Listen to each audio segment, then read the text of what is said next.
প্রথমেই বলে রাখি যে ডেভেলপার অপশন কিন্তু সবার জন্য নয়। আপনার ফোন যদি হয় নতুন, অর্থাৎ সবে সবে ফোন কিনেছেন, তাহলে কোনো দরকার নেই ডেভেলপার অপশানে গিয়ে সেটিং চেঞ্জ করার। কিন্তু আপনার ফোন হয়তো অনেকটা পুরানো হয়ে গেছে, 3-4 বছর হয়ে যাচ্ছে, 2 বছরের বেশি হয়ে গেছে, বিভিন্ন রকম প্রবলেম এসে যাচ্ছে, তো সেক্ষেত্রে ডেভেলপার অপশানের কাজ কিন্তু খুব বেশি গুরুত্বপূর্ণ হয়ে যায় এবং এখান থেকে আপনি অনেক ফেসিলিটি পেতে পারেন।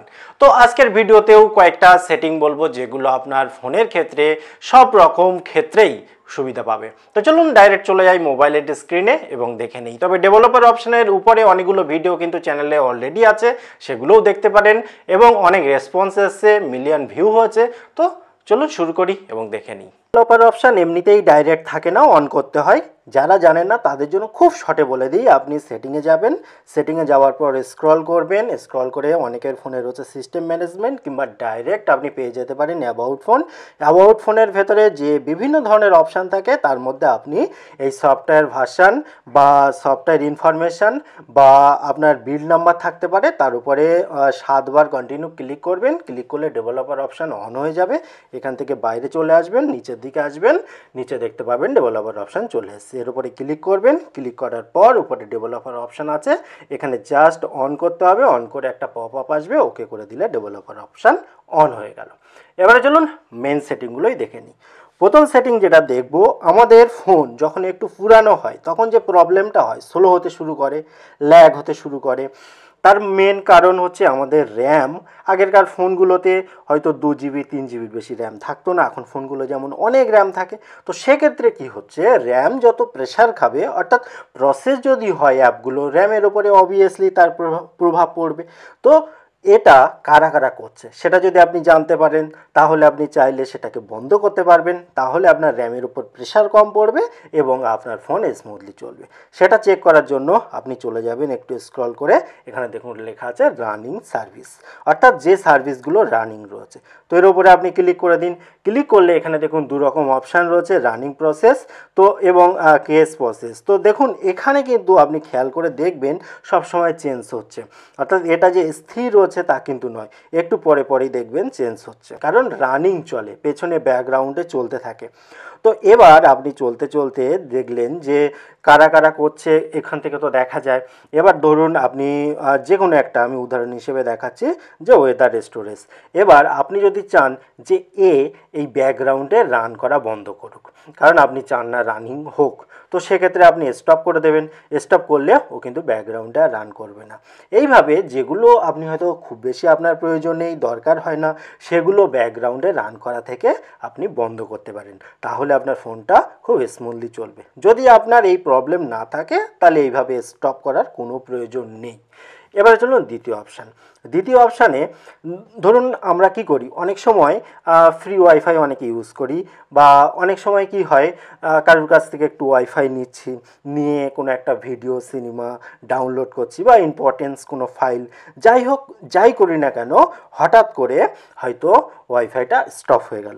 এবার ওয়াইফাই স্টপ হলে কি হয়, সঙ্গে সঙ্গে হয়তো আপনার 75%, 80% বা 90% এরকম হলো যে আপনার ডাউনলোড কমপ্লিট হয়ে গিয়েছিল, কিন্তু তারপরে কি হচ্ছে, অটোমেটিক আপনার ওয়াইফাই কানেকশানটা ডিসকানেক্ট হয়ে গেছে। তার ফলে কি হবে, সঙ্গে সঙ্গে একদম পুরো শেষ, আবার আপনাকে প্রথম থেকে ডাউনলোড করতে হবে।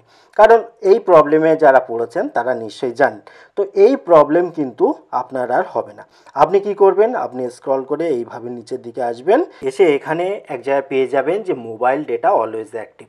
এটা করে রাখলে কি সুবিধা হবে, যখনই আপনি ওয়াইফাইয়ে কানেকশান করে যা কিছু করছেন ডাউনলোড হোক যাই হোক, যখনই কোনো কারণে ওয়াইফাইটা স্টপ হয়ে যাবে বা ডিসকানেক্ট হয়ে যাবে, সঙ্গে সঙ্গে দেনান দেয়ার আপনার মোবাইল ডেটা অ্যাক্টিভ হয়ে যাবে, যার ফলে কোনো রকম ডিস্টার্ব হবে না। আপনার ফাইলটা বা সিনেমাটা বা ভিডিওটা পুরোপুরি আপনার যে কাজ সেটা কমপ্লিট করতে পারবেন 100%। এটা কিন্তু অবশ্যই ব্যবহার করবেন এবং যখন আপনার প্রয়োজন হবে তখন অন্তত ব্যবহার করুন। সবসময় যে ব্যবহার করতে হবে তেমন কোনো ব্যাপার না। তো পরের সেটিংটার জন্য আমি আপনাকে বলবো এই জায়গাটা একটু ভালোভাবে খেয়াল করে রাখুন।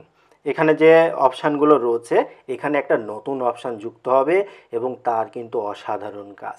তো ওই জন্য আমি এটাকে দেখতে বললাম।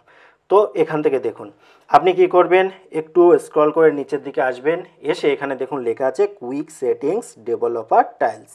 তো এর উপরটায় যখন আপনি ক্লিক করবেন এখানে অনেকগুলো অপশান পাবেন। এখন আপনাকে আমি বলি, যখন কারুর কাছে আপনি ফোনটা দিচ্ছেন বা আপনি কোনো ইম্পর্টেন্স কাজ করছেন, তো এক্ষেত্রে এই যে সেন্সার অফ এই অপশানটা অন করে দেবেন। অন করার পর আপনি খেয়াল করে দেখুন আবার নিচে থেকে যেই তুলছি এখানে নতুন একটা অপশান কিন্তু তৈরি হয়ে গেল। এবার আপনার কাজ হবে জাস্ট এই যে সেন্সার অফ লেখা আছে এখানে জাস্ট একবার ক্লিক করা, যেন এখানে লাইটটা আসে। এটা করে দেওয়ার পর দেখুন কি সুবিধা। ধরুন কেউ আপনার ফোনটা নিল, নেওয়ার পর সে ধরুন ক্যামেরার ইউজ করতে চাইলো, ক্যামেরা অন করলো, অন করে আর কিন্তু কোনো ছবি তুলতেই সে পারবে না, সে যতই জোর করুক না কেন। এখানে দেখুন ফেল্ড ওপেন দ্য ক্যামেরা, অর্থাৎ সে ইউজই করতে পারবে না ক্যামেরার। তো এবার আপনি যদি আবার ক্যামেরায় ছবি তুলতে চান, এখানে দেখুন বারবারই কিন্তু এই ফেল্ড দেখাবে। তো আপনি যদি এবার ক্যামেরায় ছবি তুলতে চান বা ইউজ করতে চান, সেক্ষেত্রে আবার আপনি এটাকে অফ করতে পারেন, কিংবা আপনি ডেভেলপার অপশানে চলে যাবেন, গিয়ে এখানে যে সেন্সার অফ করা আছে সেটা আর রিমুভ করে দিলেই কিন্তু আবার নর্মাল ইউজ করতে পারবেন। এর পরের সেটিংটা হচ্ছে রিফ্রেশ রেট চেক করা, অর্থাৎ আমাদের ফোনটার বর্তমান কন্ডিশন কি আছে, সবটা ঠিকঠাক আছে কি না সেটা কিন্তু চেক করা যায় যে আপনার ফোনে রিফ্রেশ রেট বর্তমানে কত আছে বা দেওয়া আছে কত। তো সেটা অবশ্যই 60 থেকে শুরু করে 120 মোটামুটি ঠিকঠাক। এবারে সেটা চেক করার জন্য আপনি এখান থেকে নিচে চলে আসবেন, এখানে দেখুন লেখা আছে শো রিফ্রেশ রেট। তো এটা যখনই আপনি অন করবেন এখানে দেখুন একটা সংখ্যা উঠবে, এবং 60-এর উপরে থাকলে মোটামুটি জাজমেন্ট যে ঠিক আছে আপনার ফোনে বর্তমানে পারফরমেন্স মোটামুটি ভালোই আছে। তো এটা একবার চেক করে নেওয়া প্রত্যেকের ভালো, মানে আপনি চেক করে নিতে পারেন। এবং আমি সব সময় একটা জিনিস কিন্তু বলি যে আমাদের ফোনের যে পারফরমেন্স সেটা কিন্তু অনেকটা নির্ভর করে যে আমাদের স্ক্রল করলে কতটা স্মুথলি চলছে, বা কোনো একটা সাইট ওপেন করলে সেটা কতটা দ্রুত খুলছে, এইগুলো। তো সেগুলো যদি একটু বয়স হয়ে যায় ফোনটা, তো আস্তে আস্তে না দুর্বল হতে থাকে। তো সেই জন্য তখন আমাদের প্রয়োজন হয় ডেভেলপার অপশানের এই সুবিধাটা নিতে হয়। তো এখানে দেখুন উইন্ডো অ্যানিমেশন স্কেল রয়েছে, ট্রানজ্যাকশন অ্যানিমেশন স্কেল রয়েছে, অ্যানিমেটার ডিউরেশন স্কেল রয়েছে। এখানে যখনই আপনি ক্লিক করবেন এখানে অনেক অনেক অপশান থাকে। এবার ডিউরেশন স্কেল 0.5x এটা করে দেবেন। অনেকে বলে, আমিও প্রথমের দিকের ভিডিওতে বলেছিলাম যে অনেক ভিডিওতে আছে হয়তো অ্যানিমেশন অফ করতে, কিন্তু অফ না করাই ভালো। কেন? অফ করলে অনেক সময় দেখা যাচ্ছে অটোমেটিক কাজ হতে শুরু করে, অটো হয়ে যায়, অর্থাৎ ফোনের যেটা মনে হয় সেটা হয়ে যায়। তো সেক্ষেত্রে আপনি যদি নির্দেশ দেন যে অ্যানিমেশন স্কেল এই 0.5x, তাহলে এটা বেটার হয়। ঠিক তেমনিভাবে প্রত্যেকটার ক্ষেত্রে transaction animation scale, animator duration scale এটা করে দেবেন। করে দিলে এই যে মানে স্মুথলি চলবে, যখনই যেরকম আপনি সরাবেন সেরকম সরবে, যেরকম অ্যাপ খুলবে, যে কোনো ওয়েবসাইটে গেলে সোজা চলে যাবে, ভিডিও প্লে হবে খুব ভালোভাবে, এইগুলো কিন্তু খুব স্মুথলি চলবে, এবং তার জন্য এটা অন করে রাখবেন।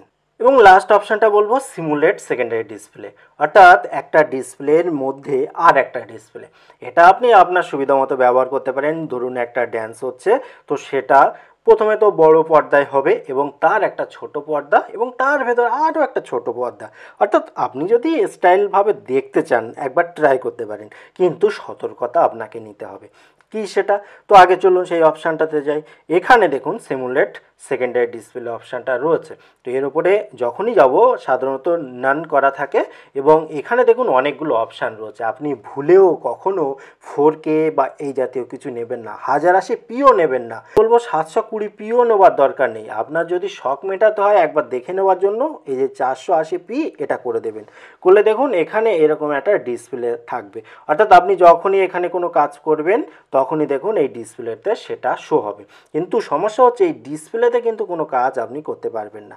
এটা যদি আবার অনেক বড় হয়ে যায়, অর্থাৎ এই যে 480p তবুও ঠিক আছে, কিন্তু যখন অনেকটা বড় হয়ে যাবে না, তখন এটাই যেহেতু কোনো কাজ করা যায় না, তো আপনি আবার ব্যাগে আসতে আপনার কিন্তু অসুবিধা হবে, খুবই অসুবিধা হবে।